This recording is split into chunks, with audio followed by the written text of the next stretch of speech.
On July 24, 2019, the Department of Homeland Security and United States Citizenship and Immigration Services published the final rule amending the EB-5 Immigrant Investor Program. The rule comes into effect on November 21, 2019. The most significant changes relate to increased minimum investment amounts, the designation of targeted employment areas, or TEAs, the retention of priority dates for EB-5 petitioners, and procedures for the removal of conditions on permanent resident status. First, the minimum EB-5 investment amount will increase from $1 million to $1.8 million, while the investment amounts for projects within TEAs will increase from $500,000 to $900,000. This is the first increase since 1990, when the program began. The minimum investment amounts will also automatically adjust for inflation every 5 years, with the first adjustment taking place in 2024. Any I-526 petitions filed before the effective date of November 21, 2019 will be adjudicated under the current rules. So, for these petitions, the minimum investment amounts of $500,000 and $1 million will still apply. Those who want to take advantage of these lower investment amounts should begin the EB-5 investment process well before the November 21st deadline. Second, TEAs will be designated by DHS instead of at the state level.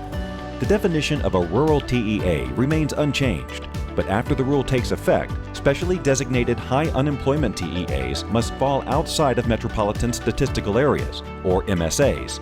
TEAs continue to require an unemployment rate of at least 150% of the national average. Some areas will qualify as TEAs whether they fall within MSAs, cities or towns outside MSAs, or counties within MSAs.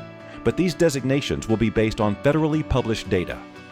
Under the current regulations, a specially designated TEA can be formed from the census tract in which the new commercial enterprise is primarily doing business, combined with any number of contiguous census tracts. In the future, only the primary census tract and tracts directly adjacent to the primary tract may be used to form a TEA. In light of these changes, some areas that currently qualify as TEAs will no longer qualify. As a result, those participating in the EB-5 program must carefully research potential investment areas and projects. Third, some EB-5 petitioners will be able to retain the priority date of an EB-5 immigrant petition that has been approved and use it with any subsequent EB-5 immigration petition. For example, an applicant might need to file a new petition because DHS terminated the regional center associated with the original petition, or because of material changes to aspects of the qualifying investment caused by changes in business conditions. Additionally, if an applicant files multiple petitions, he or she will be entitled to use the earliest qualifying priority date. However, a priority date can be used only once, so if an applicant uses a priority date to obtain conditional permanent resident status, that priority date will not be available for any subsequent petitions. EB-5 investors whose approval was revoked because of fraud or a willful misrepresentation of a material fact, or because the approval was based on a material error, will not be eligible to retain their priority dates. Priority dates cannot be passed on to family members either.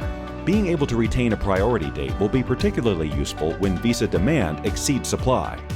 Finally, the new rule clarifies the process that must be followed by certain derivative family members who are lawful residents but who are not included in the principal applicant's petition. The rule also introduces greater flexibility with regard to interview locations, allowing interviews to take place at the office adjudicating the I-829 petition, the investor's business, or the investor's residence. Currently, interviews generally take place at the investor's business. Additionally, the rule streamlines the process of collecting biometric data, simplifying the process for issuing green cards and reducing costs for applicants. Instead of having to report to a district office for green card processing, immigrant investors will obtain their new green cards after the approval of their I-829 petitions. DHS will capture biometric data when green card applicants visit application service centers for fingerprinting.